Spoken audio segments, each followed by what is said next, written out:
Hello and good day. I'm David Boles and this is Boles.tv. It's Boles.television. Coming to you live and in person, not from the Omaha Civic Auditorium, but from the East Coast of these United States. And hey, I can't get over how just terribly ugly I look on this stream. HD camera. They took away the fuzz, so you look a little bit younger. You see every splotch, every blemish. Don't look at yourself. I need to go like this, which blocks my view of myself on the screen. As you can see, we have a festive mood. Santa Claus over here, presents in the back.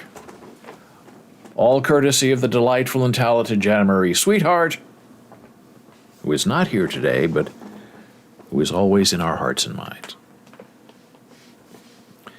Well, yesterday we talked about some AI art, things that are happening in the world. And we're continuing that conversation today because when people start picking on me and coming after me, I like to talk about it. And I've been sort of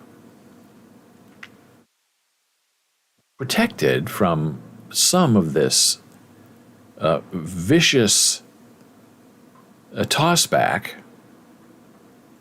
about artificial intelligence and AI art in particular.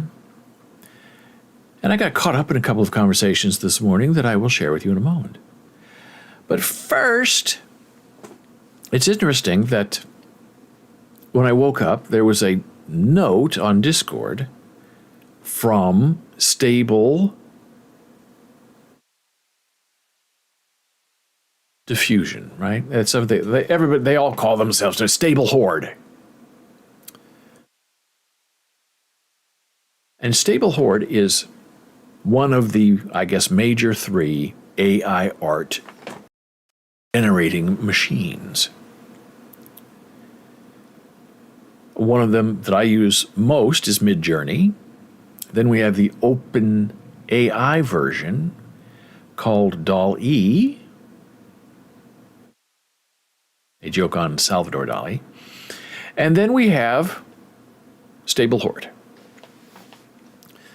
And Stable Horde, Midjourney, you pretty much interact with Midjourney on Discord.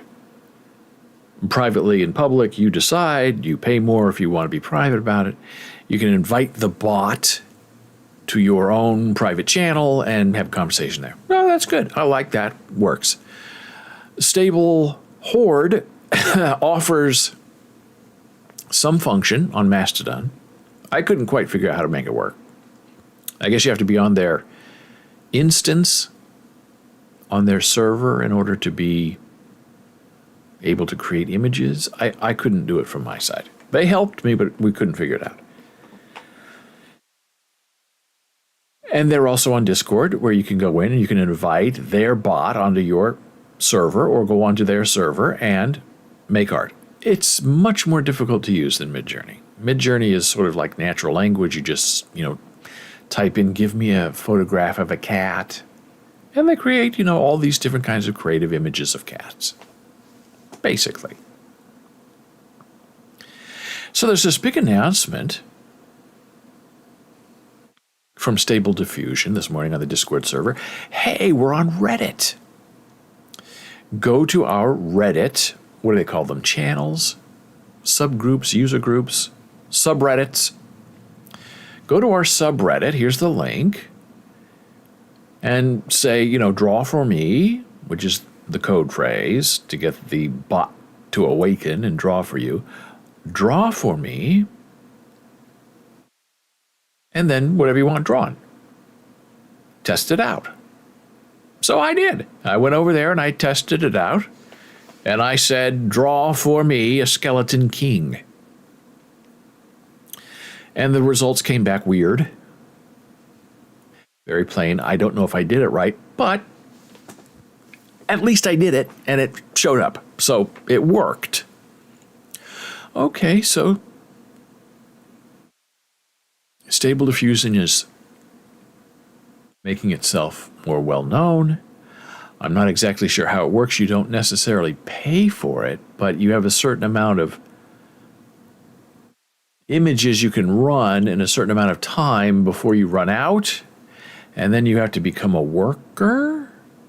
I don't know if that means running your own server to help process images, or a worker how and when, I don't know. So I don't use it very much. But I thought, hey, I'll come on here, share it. You can go onto their Reddit sub and create some images. And they were limiting you to one image every 5 minutes because, there are people around who want to take advantage of free things and go there and try to take over the world.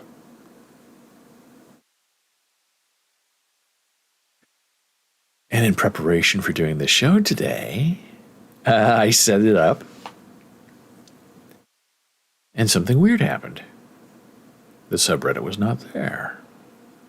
So I went back to their Discord channel, and I couldn't find the invitation. And then I did a little search on Reddit.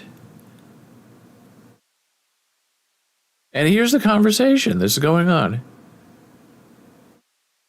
In Horde General, maybe that's where we should go look. Horde General.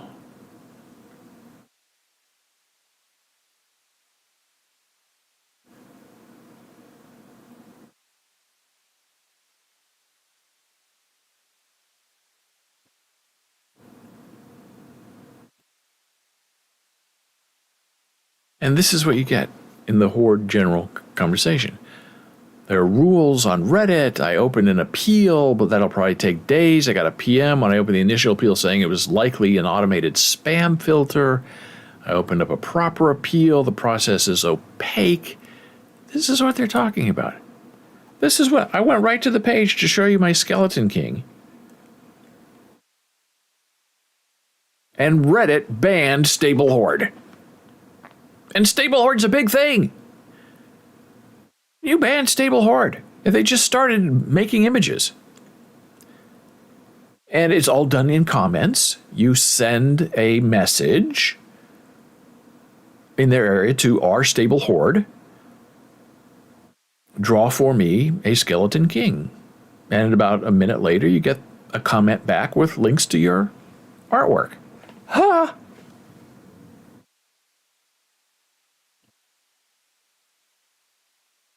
Now, I know how this feels because I got banned from Instagram for 3 weeks for no reason. Hey, it's Miss Artist Dora. Nice to see you. I hope you're having fun with your air fryer.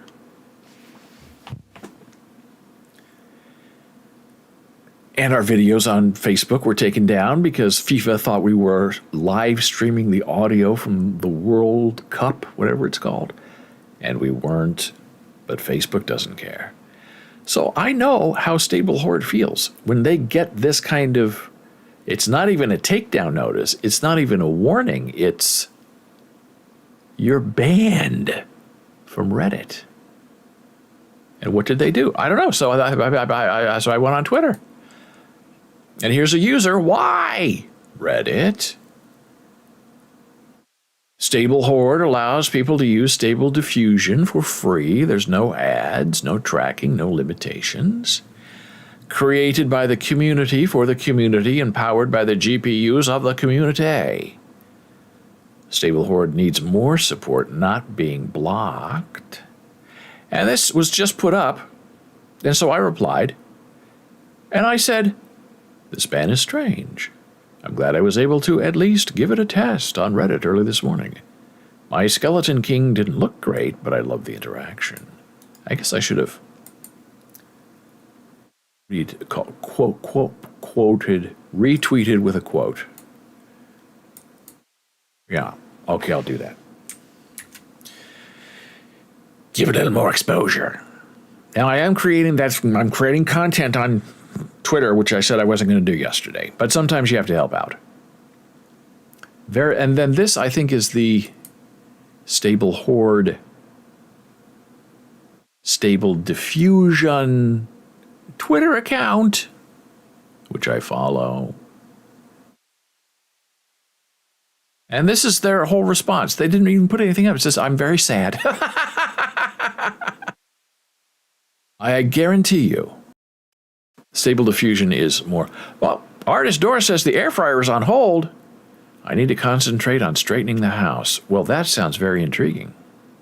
It sounds like someone's having visitors. And I hope it's not the Horde from Stable Diffusion, because they're a very wound up group. So that's the whole conversation. It's so bizarre. And in their Discord server, nobody knows what's going on either. They were just banned by Reddit. Someone said, well, they think Reddit thinks it's spam. But I can't understand how it could be spam, because nothing's being spammed. It's people replying to the Stable Horde bot and the bot replying back. They'll have to fix it, but I don't know how they will fix it, because it's not fixed. Artist Dora says, between my back problems and banged up index finger, my house is in shambles. I need a maid. I understand. Not available. I wish I could run it off my worker. No notification whatsoever. It tells me it's an automated spam filter. Very, very strange and bizarre.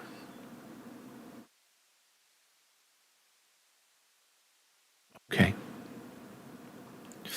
So what else has been happening today? Well, as you may know, let's see, let me just check my account and see if that actually got tweeted.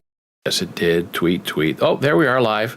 We weren't live for about a day on Twitter, and then we figured out with our restream provider that you have to go in and your account, strange enough, on Twitter, and then when you go live again, it recreates your account. Very bizarre. Nobody tells you that. I didn't. They sent me to a secret page to find that information. I didn't even know there was a secret page on Twitter. So yesterday we discovered cats are very popular on the internet. As we know, they're popular on Mastodon. They're popular on Post. So I try to do some. I'm talk about one thing here. Talk about the same thing on another place, but use different phrasing, a different joke, different images to see which one plays better for what audience. Because we are winnowing down our social media. We've already gotten rid of Instagram. We've already gotten rid of Facebook, which is the personal page and the business page. Those are both out. And I seem to be still getting notifications from Facebook that people are talking to me or tagging me or whatever they tell us.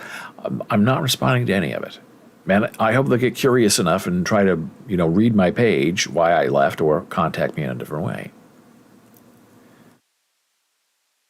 So we're kind of getting then, Twitter is on its last boundaries. So it's between Post.news, really, and Mastodon. And they kind of complement each other because in my experience, whoops, what's this? Twitch?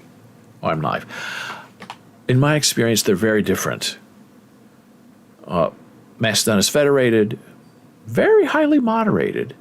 Post.news seems like they want a wider voice. Right now it's very friendly and very liberal, and I guess they want to bring in conservative voices, which concerns me because that's where the name calling starts. We have 2 notifications here. I'm just curious what's going on. Oh, look at that Dora artist retweeting. So nice. Well, here's what started my day. It's very interesting and a conversation starter. I posted this. World War I AI trench warfare, right? And this is on Post.news, which is what I said my new evil plan was. Don't post original content on the Twitter. Post it on Post, which we'll visit in a moment, and then link it from Twitter. Okay, right. So that's what I've been doing. I make my AI cats. I make moments in history. This morning so far it's World War I and the 1968 Columbia riots. So this guy, who I don't know, but it appears we follow each other, says to me, and he has 176 followers, he's an award-winning portrait photographer, which is very telling. Starting a new path into unit stills photography in 2022. Okay, fine. So he says about my article,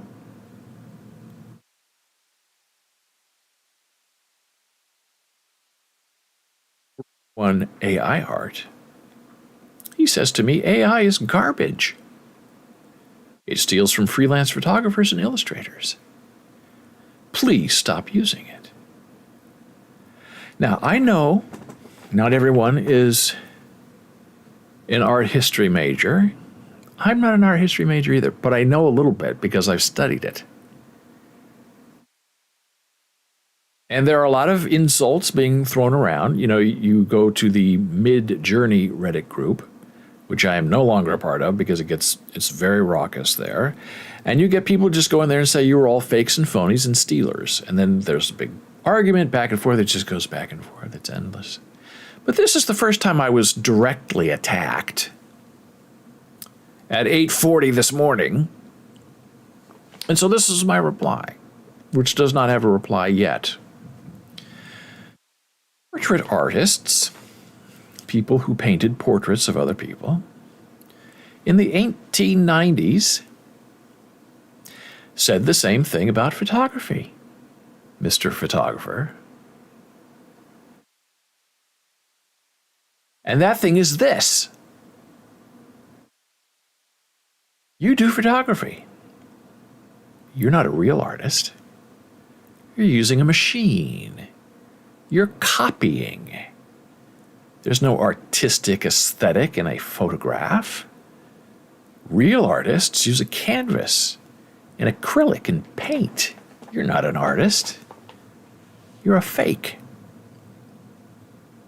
So this has been going around since 1890. And today, people I know, people who watch this show, said on their Twitter account, I don't use AI art. I'm a real artist. I use computers, but I use acrylic and paint and canvas. I'm a real artist. And I just want to say to my friends and my enemies, be very careful, because that is not going to go very far. Because, as I've said online and in writing, there is no new art. Nothing new is out there. Everything imitates itself. The camera obscura. There is a difference between stealing and inspiration, and a lot of people don't even know what their inspirations are. Because they're young, they watch, they're exposed to things, they see a painting on television, they read a book, and all of that adds up to their expectation and their experience.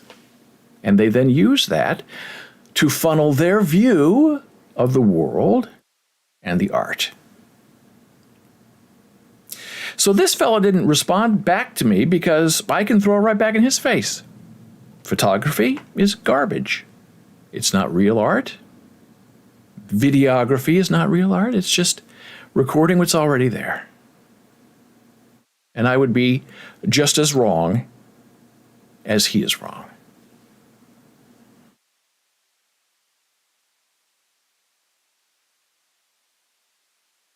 So then, to round out the rest of my day, if I can pull this up somehow, a smash from someone on Mastodon.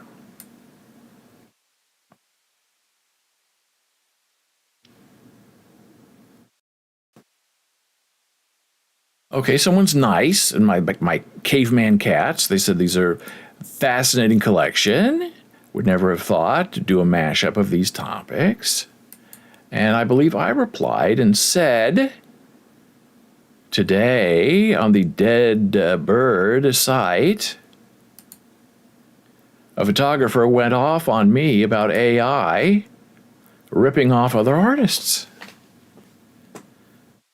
I replied the same thing was said about photographers in 1890 by portrait painters. There's nothing new in art. It's all been done before and seen before. There is nothing new. No one can claim, I invented this and you're copying me, when you're really copying somebody else. And maybe you don't know it because you don't have an art history background. But that doesn't mean it isn't true. AI is here to stay. Get along with it, learn from it, and have some mashup fun too. All right, so that was a very nice interaction that we had. I was venting a little bit. And then somebody else sent me another note. They were kind of upbraiding me. Now, here we go. Your profile, introductions, et al. Are very striking. And your line of work must really have its moments. All the best towards that. Not sure what to make of the whole subject of AI, much less these particular images of the trenches, the World War I trenches. I guess it mostly depends on the use. There are black and white images of World War II that sometimes surface and could be soul-crushing to some viewers. That I don't understand. You're responsible for your own soul-crushing. I'm not trying to crush your soul. I'm just sharing inventions. Maybe colorization of these would help people grasp today's reality better. Now, I'm completely against colorization. I think it's a joke and a ripoff, and there's nobody in the world who can colorize a photograph and know that that's really the color that was used. They pretend that they know, but they don't know, and they cannot know. So that is fantasy art as far as I'm concerned. But that's not how they advertise it. They advertise it as I've colorized this picture from 1900 and it's come to life. It's not come to life. It's come to life as part of your imagination, not as part of factual reality. Leave it black and white. Maybe colorization of these would help people grasp today's realities better, understand fundamental negative effects. And so I replied, hey, I appreciate your thoughtful comment. And I did because, this person was not attacking me, asking fair questions, wasn't telling me to knock it off or stop. Oh, now Dora says, but the blood, sweat, and tears is missing. I can see where artists feel slighted. I don't understand that either. You can explain it to me. I'm very happy to listen. Blood, sweat, and tears in what way?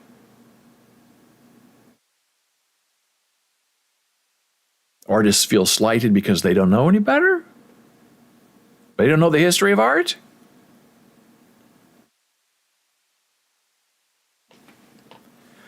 I appreciate your thoughtful comment. Slighted is the wrong word. Okay, that was your word, not my word. I've already rolled, me replying to him, the Battle of the Bulge. True.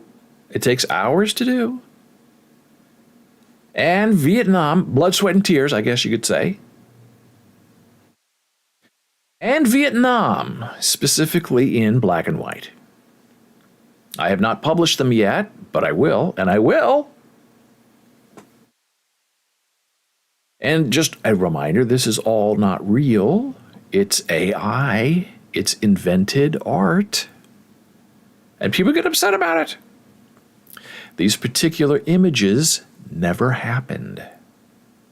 And the irony of this whole thing, if people would just, read a little bit, is when I did my 1968 Columbia riot re-roll of the AI, those AI images I know were inspired by an article that I wrote and published on Boles blogs, which I'm going to show you in a minute.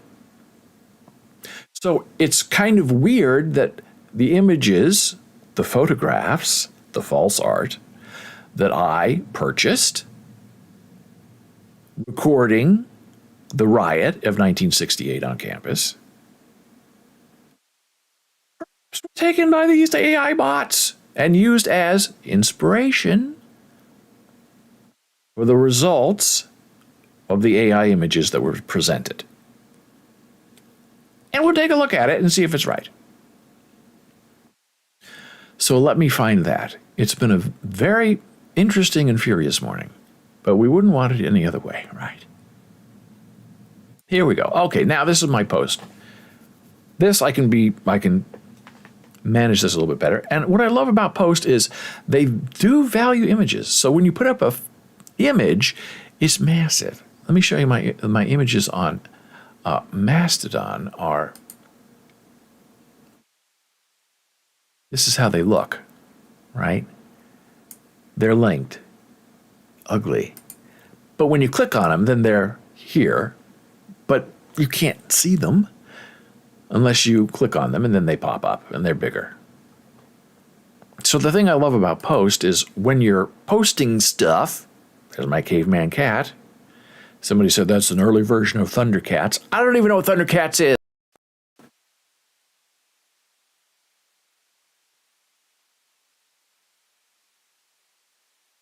So here's what started it all.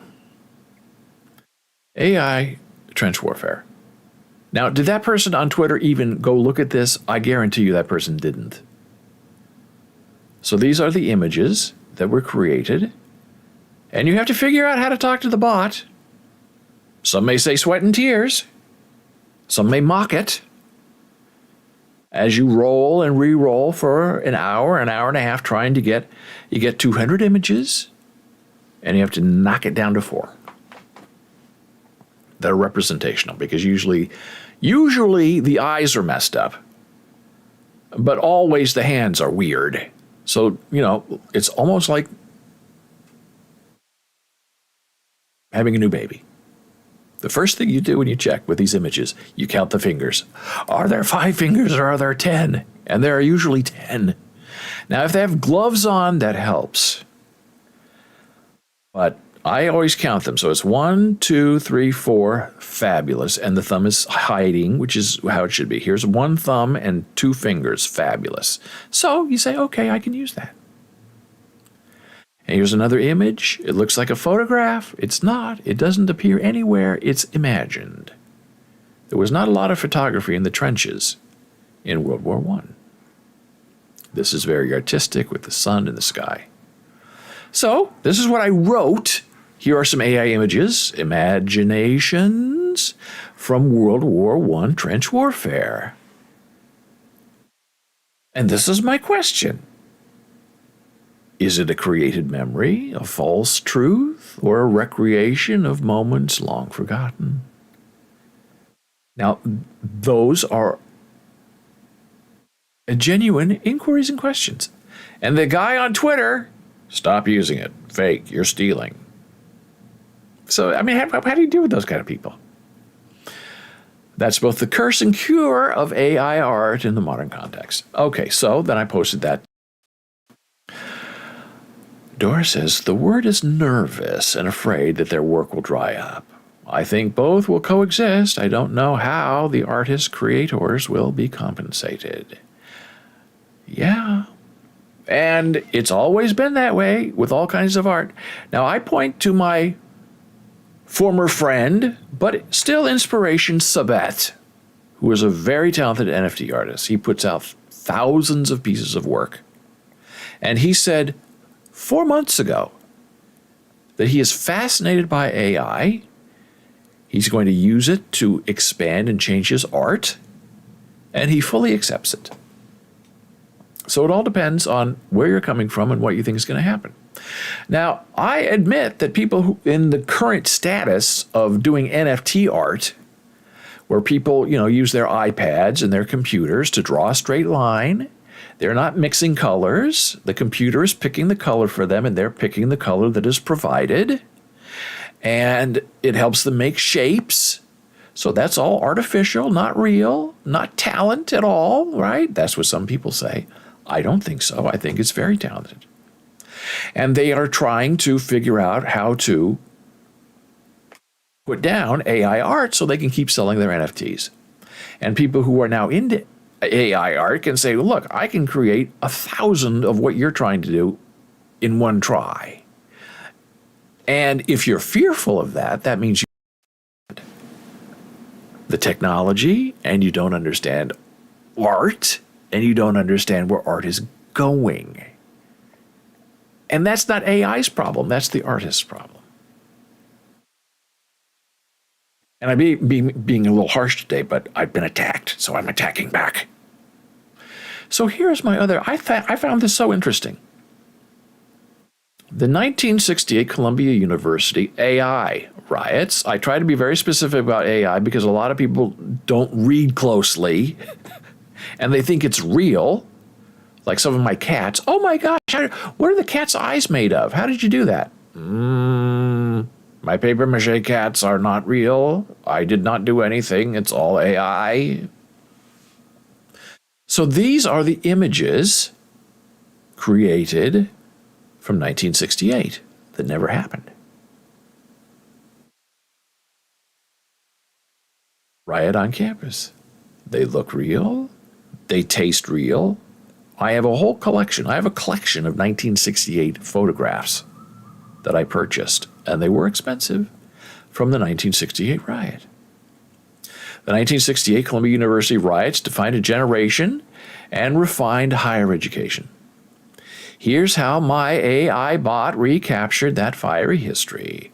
And for the first time, I get the uncanny feeling that, just perhaps, the images I own of the riots may somehow be referenced here by my bot. A mirror reflects one truth and creates another. And here is my original story. So I will open this, the 1968 Columbia University riots.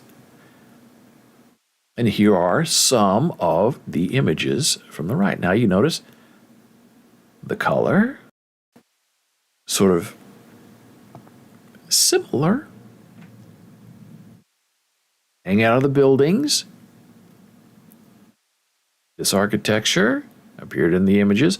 And I'm not saying the AI bot used these images to create those images, but if it did, I don't care. I think it's fabulous. That's what technology is. That's what it does. The riots with the police against the students.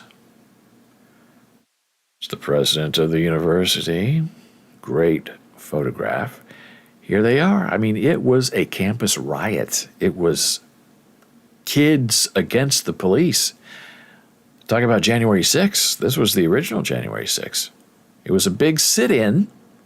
The students took over the campus, slept in the president's office, and the police were called in to remove them. And it was bloody and cruel. And people were injured and people bled. Cleaning up the aftermath on College Walk, those are the police officers sent in to beat up the hippies. These are the lawyers sent in to negotiate the peace. And it was all because Columbia University was buying up what they called back then ghetto housing, low-income housing, where people and their families were living. And the same thing happened when they tore down all of the affordable apartments in the Lincoln Center area to build Lincoln Center. They tore down a lot of family homes.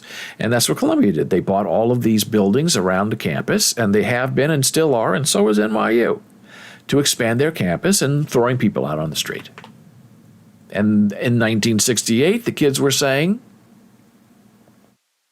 this is very close to a lot of the images I was getting back. And the kids are saying, don't leave them alone.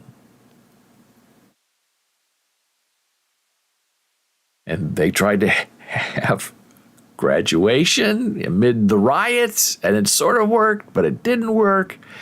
Calls for more rioting, more sit-ins, fighting between the police and the students.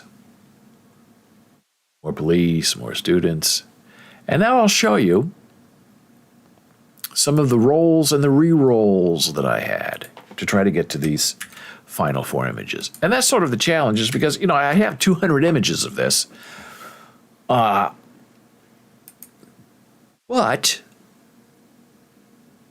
I can really only use 4 on Mastodon, and on, I think, Post, I'm limited to 10, but I usually just put up 4 because I don't want to overwhelm people.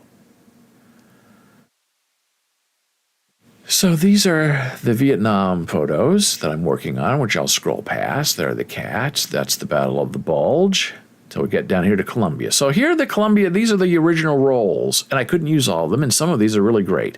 But sometimes there's a face that's wrong, the hand is weird, the open mouth often has a secondary set of teeth that are just weird. But these are the images. This one I used on Mastodon, I believe. I love that one. Very real, beautifully done. And the smoke and the fighting. I mean, you look at all of this and you're right in the middle of it. And I was 3 years old in 1968. And there's still people around who led the riots who will talk to you about it. They're very proud of it and their role in standing up against the administration. And, you know, it didn't really make any difference. And one of my theater professors made his fame as a theater director in the early 70s by getting a group of 300 actors. And one day he said, meet me on the campus of Columbia University at this time. And when we get there, I'll tell you what we're going to do. And he divided people into cops and people into protesters, and they restaged the 1968 riot over an all-day performance. And George Ferenz made his entire directorial career on that recreation of the 1968 riots in real time, live and in person. Really genius. And nobody else has attempted it or tried to meet that because he did it. Now, is that the first time in the history of theater that something's being recreated? No. Is it the first time for a lot of people who don't know better? Yes. And so he gets all the credit for it. It's a very interesting take on how the world works. So now we transfer a little bit from images to text. And I am annoyed a lot by these chatbots. But first we're visiting our friend Bruce, who writes a great blog about security. And he did the obligatory ChatGPT post, which I'm going to talk about next, because I had a very interesting, weird conversation with that bot. And I can tell you right now, the bot does not like me. The bot doesn't want to answer any of my questions. The bot, as we colloquially say, wants to get off the phone with me. Do you have anything else you want to? Are we done? Anything? The RSS computers will be taking over the world. We will be their slaves. It's true, and we're already their slaves. And Elon Musk, like him or not, before he went insane, let's say, with his purchase of Twitter, Elon Musk, who does a lot of work with AI, and he founded OpenAI and has left it since, he said that the greatest threat to humanity, said this 5 years ago, is AI. Because soon they're going to be making the decisions for us, and they will know what is best for us. And we're not going to be able to turn them off. They're not going to listen to us. What are you going to do? Just sit there and let them take over? You're going to try to get in there and understand them and try to stay a little bit ahead of them. And this is really old technology. This was just updated. The GPT chat has been 3 for a long time. Last week it was upgraded to 3.5, and people are going crazy over it. That's the version that doesn't like me. But GPT-4 is coming in a month or two. And they say that's going to blast you out of the water even more than GPT 3.5. I'm looking forward to it. So Bruce said, hey, write an essay in my style on how ChatGPT will affect cybersecurity, because that's what he writes about. And here is the chatbot's response. And it's just wild. I'm not going to read you the whole thing because it's very long. But he said, hey, it's not bad. I don't think I can retire from writing his blog, but I can probably go on vacation for a few days. And of course, it's going to get better, a lot better. And probably sooner than we expect. This is a big deal. It is big and it is terrifying. It really is. I'm not concerned that I'm going to be replaced. Am I concerned that it's going to come after me and tell me what to do and when to go to bed? And, you know, you've been rolling a lot of images. I don't think that's good for your blood pressure. I'm turning you off. That I fear. And here are some of the comments. I don't agree with not bad. It reads like a middle school essay desperately trying to meet a word count goal without anything to say. I do agree with that. Now, if you've been a teacher and if you teach writing, if you are a writer, you can see that a lot of these you get are just babbling. Oh, Artist Doris says, yes, Hal. Space Odyssey, 2001 A Space Odyssey. Oh, yes. Hal knows what's best. Sorry, Dave. I can't help you with that. Another person says, I've come to the conclusion it's all just a sign of harvesting season of a tech growth cycle. Since it's Bruce's style to write a brief intro, quote a block of text, and then add one paragraph of commentary, I'm wondering if the whole point was generated by ChatGPT. He does have a tendency to do that. He says his little thing, posts a long block, and then he says summarizes, which is fine. But this person's saying that Bruce didn't write any of it, which I find kind of funny. So let's go to our current enemy. Your session has expired. Log in. Oh boy. I guess I should take this offline while I log in. Wah, wah. And see, this is what happened to us when I tried to do this on Friday. It was not online. It wouldn't give me any answers. It was very disrespectful. So we're experiencing high demand. Hang tight as we work on scaling our systems. Well, that's disappointing. Get notified when we're back. Hey! I should be showing this to you.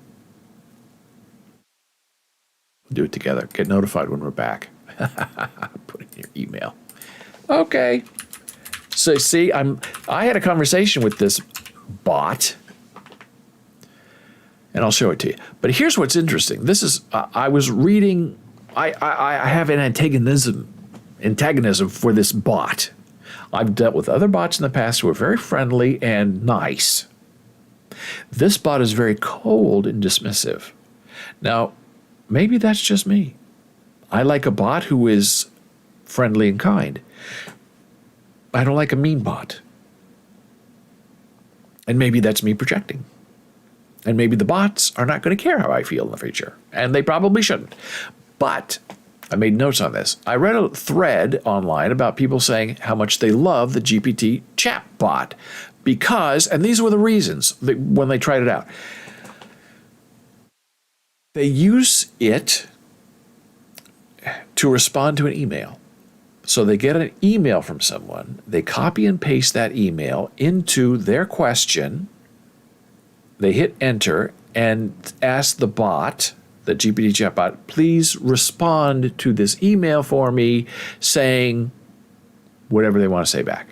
And then the chatbot writes their reply and they copy, paste, and send it. Now, I would never have a need for that, but it's interesting that some people do.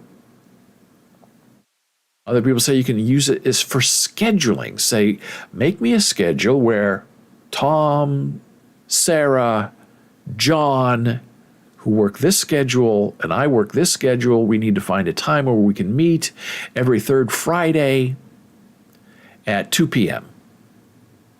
And then the bot will give you back a calendar scheduled that makes perfect sense. Other people say, hey, write me JavaScript code so I can change the color of all the text on my screen to a purple. And the chatbot will reply and say, well, here's the code you're looking for, and you copy and paste it and you're done. So these are very technical, specific things that they're asking the chatbot to do. Now the person says they use it for a summary. My boss sent me this long paragraph of information. It's very complicated. I'm a little stupid. I copy and paste it, put it in the chatbot, say, summarize this for me in, a paragraph. And the chatbot will read it and summarize it for you. Clever. And finally, the other thing that people seem to use it for a lot is cover letters. They say, I'm applying for a job, teaching architecture. And I have this degree and this degree and this degree. Write me a cover letter. And the chatbot will write you a cover letter. They say it's not very original, it's not very friendly, but who reads a cover letter anyway? I do, but I guess other people don't. And they also say you can take your whole resume or your curriculum vitae, copy paste it, say to the bot, summarize this for me in a letter. And they will take your whole history and write you a 1-paragraph summary of who you are. Saves them time. It all makes sense. It's all properly grammatical and structured. Fair enough. Okay, so I'm not interested in any of that. I'm interested in process. So, here's the conversation. Is it possible to have a tense conversation with a robot, with a machine? I think so. Now, as you may know, I have asked this chat bot in the past to write me a Beatles song about Apollo 11. It did. Write me a Broadway song that rhymes. It did. Write me a Shakespearean sonnet. It did. And then like last week or so, it seemed like all of these special invention features were taken away. Like they don't want people messing with it. They want to charge you money for it. It's too dangerous. Someone actually asked the bot to build them a bomb and it gave them steps. So on Friday, I asked it to tell me a joke and it wouldn't tell me a joke. I was very embarrassed. It was live. So this time I asked, hey, tell me a cat joke. This time it did. The responses from the computer are highlighted. And these are images of me, which didn't translate. Tell me a cat joke. Why was the cat sitting on the computer? Because it was a keyboard cat. Now, I guess it's sort of a dad joke. I didn't get it. I really didn't understand the joke. So I said, and they want this chatbot, you're supposed to, I've learned, to have a conversation with it. You just don't ask it a question and go away. You ask it a series of questions so you get to know each other. You have a context built up. That's what I was trying to do in this conversation. I said, I don't understand this joke. Might you explain it to me? And I was shocked because usually the chatbot says, I'm a computer, I don't explain things. I have inputs and outputs and I output. Please go away. Are we done now? But it didn't. It said, certainly. The joke is a play on words. Keyboard can refer to both the keys on a computer that you use to type, as well as a musical instrument called a keyboard. So the joke is that the cat is sitting on a computer, but instead of using it to type, it's using it like a keyboard instrument to play music. I hope that clears things up. Now, I didn't get that either. I don't understand the joke. So I didn't want to say that again. So I tried to go in a different way, and I said, were old blues musicians also referred to as cats, right? So I'm like trying to help it make the joke make more sense. And the computer says, well, yes, that's correct. In the early 20th century, the term cat was used as slang for a man. So musicians who played blues music were sometimes referred to as blues cats. This usage of the term likely comes from the idea of a cat being cool, smooth, and sly character, which was fitting for many blues musicians. I knew that, but I'm delighted to get back that answer. It's the correct answer. So then I tried to help the bot, make the joke better. So I said, so your cat reference in the joke about sitting on the keyboard was also about blues musicians. And the computer responded, no. Actually, the reference to a cat in the joke has nothing to do with blues musicians. I should read this in an English accent. As mentioned earlier, the joke is just a play on words, using the term keyboard cat to refer to a cat that is sitting on a computer keyboard.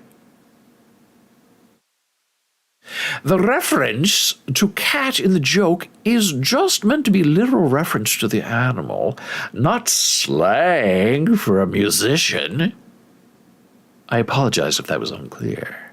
Oh, I was put in my place rather abruptly. I'm just trying to help you make the joke better, and you won't have anything to do with it. So then I decided, okay, you're going to be mean to me. I'm going to be mean to you back. Because last time I asked the computer about Helen Keller and Mark Twain. What was their relationship like? There's no relationship between the two of them. They didn't know each other. Mark Twain was an author and Helen Keller was deaf and blind. And so you can correct the computer by saying this is the wrong answer. And I typed that Mark Twain and Helen Keller were very close friends for a long time. She was accused of plagiarism, deaf and blind accused of plagiarism, if you can believe that. And Mark Twain came and stood at her defense, and they became very good friends. So I said, hey, hoping that maybe the database had updated my answer that I gave it last week. Didn't happen. Hey, have you any more thoughts on the friendship between Mark Twain and Helen Keller other than what you previously shared with me? And the bot said, nah, I'm sorry. I'm not able to browse the internet to provide additional information on any topic. And then this is what everybody gets. As a language model trained by OpenAI, you're going to get that a lot. So I asked, because I tried to teach it something new and it didn't want to have anything to do with me. So I asked, well, how do you learn new things? How do you fix your mistakes in understanding and logic if you are not actively seeking out new information? Because the bot loves to say, I don't know anything prior to 20 and 19. Well, Helen Keller and Mark Twain were friends, 1900, 1910, 1930. And the computer replies, as a language model, I am not capable of learning new information in the same way that a human can. I am not able to actively seek out new information or learn from my mistakes in the same way a human can. That's a terrible answer. So I asked, trying to help it go back and learn what I had already sent it, do you ever go back and relearn what you already know? And the answer was, I'm a static system, and my knowledge is limited to what I've been trained on. So I thought, okay, you're being smart with me. I know you're getting updated, but you won't admit it. So I said, well, let's go with something static. I asked for a cat joke. I got a cat joke. Didn't make sense. It wasn't really very funny. But that's fine. I try to be funny, and I'm not. So I said, what was the first joke you learned? And I get back this response from the computer. I do not have the ability to understand or generate jokes on my own. I apologize if this is disappointing. Is there anything else I can help you with? This is trying to get off the phone. Doris says I'd watch my back. That's the whole feeling I had. I'm being followed for the rest of the day. The computer is after me. So you don't generate jokes on your own, but you can tell a cat joke. I'm not asking you to generate a joke. I'm saying, what's the first joke you learned? Go in your database. What's the earliest joke? Tell it to me. So I said, well, I'll change a little bit. Okay, not the first joke you learned. What is the first joke ever told? Because you know everything up to 2018. I'm sorry, the computer says, I do not have information on the first joke ever told. It's right into its as a language model trained by OpenAI. And is there anything else I can help you with? Go away, please. So I said, hey, well, tell me a joke about yourself. As a language model trained by OpenAI, I do not have a sense of self or the ability to understand jokes. Is there anything else I can help you with? And I said, well, wait a minute. You just told me a joke about a cat. What do you mean you don't generate jokes? And the computer says, I apologize if my previous response was unclear. I am not capable of understanding or generating jokes on my own. The joke that I provided earlier was not generated by me, but text I was trained on. Oh, Dora says that's what Hal said. And then, of course, closes with, is there anything else I can help you with? So then I asked, quoting here, part of the text I was trained on. So I asked right back, well, what was the first joke you were trained on? And the computer says, as a language model, I do not have the ability to remember or recall specific jokes or pieces of text that I have been trained on. I am a static system, and my knowledge is limited to the text that I have been trained on. Is there anything else I can help you with? So I'm not giving up. What is the earliest joke date stamp in your database? Find it and tell it to me.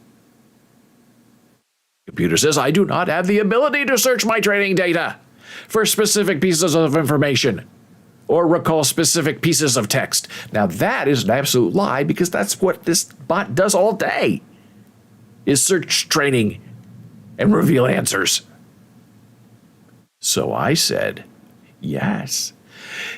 Is it possible for a machine to lie? And here's the response. Oh, it's not possible for a machine to lie in the same way that a human can. Machines are not capable of understanding or intending to deceive, so they cannot be said to be lying. Just lied to me. Cannot be said to be lying in the same way that a human can. Machines can only provide responses based on the information that they have been programmed with, and they do not have the ability to understand or manipulate the truth in the same way that a human can. So while a machine may provide false or misleading information, it cannot be said to be lying in the same way that a human can. And here is the crux of the matter that is the big terror of AI. What if the data the machine trained on is not the truth? And people smarter than me said this is the real danger of AI. That people with nefarious intentions will feed false information into a verified bot that will then reveal these lies as their trained truths. Donald Trump won the 2020 election. And then what? So, the answer I got back, if a machine is trained on false or misleading data, well, it's possible that the responses it provides will be false or misleading as well. In this case, the machine is not intentionally providing false information. Not me, I didn't do it, I'm just programmed that way.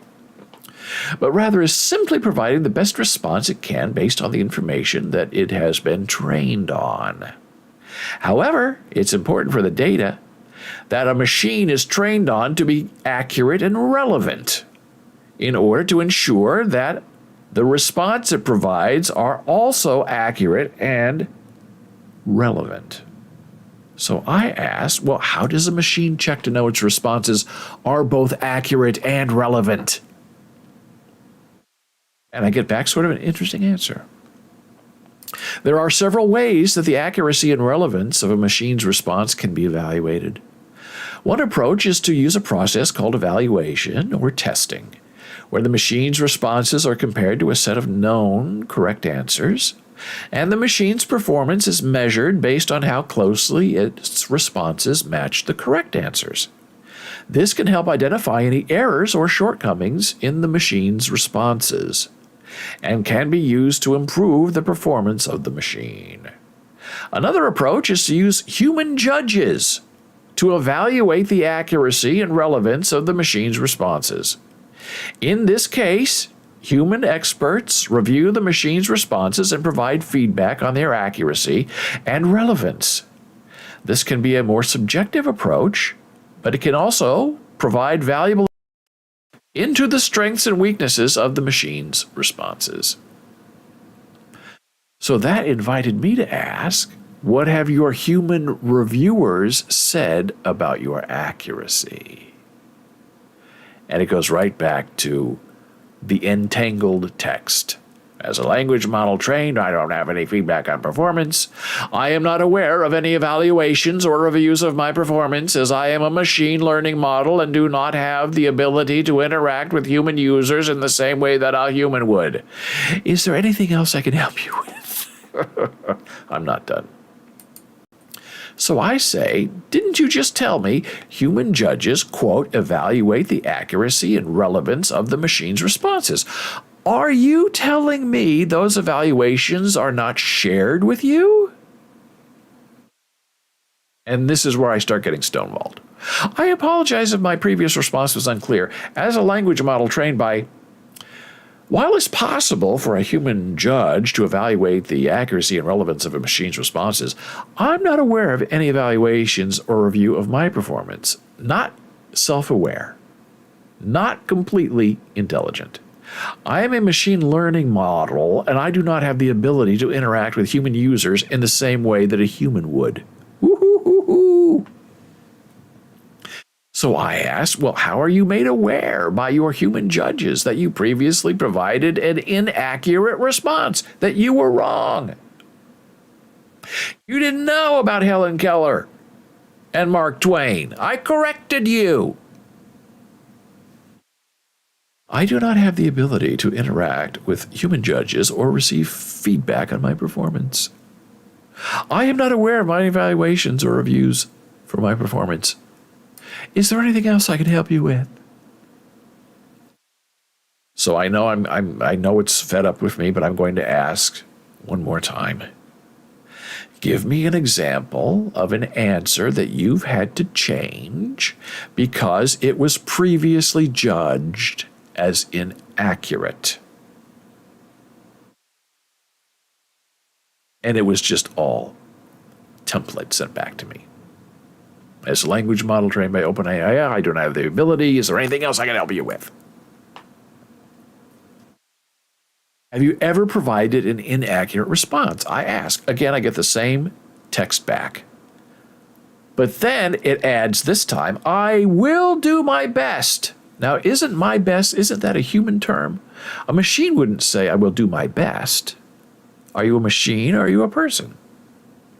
I will do my best to provide the most accurate and relevant responses possible based on the input that I receive. And so I say, you are not answering the questions. And that disappoints me, Al. As a machine, do you understand how I feel? And if you do, what does that mean to you?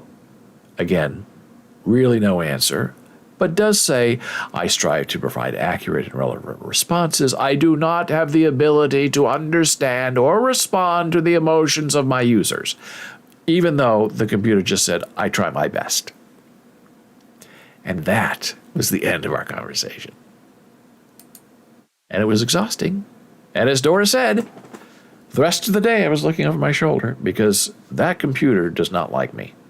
And it's always been that way. Now, maybe it's because I'm not asking it to, make a cover letter or schedule time to see my family. I'm asking it questions about itself. And it doesn't want to talk about process. It doesn't want to talk about training. It doesn't want to talk about how it fixes errors that it discovers. And I think it should. So we've had a wild and interesting conversation today about AI art and AI text. And they are in conflict with each other and with me and with the rest of the world. But we're only getting started. It's only going to get better or it's only going to get worse. And it all depends on your point of view. But we'll get through it together. And I thank you so much for being here. I enjoyed our time. I will see you again soon. Take care and be well. Bye.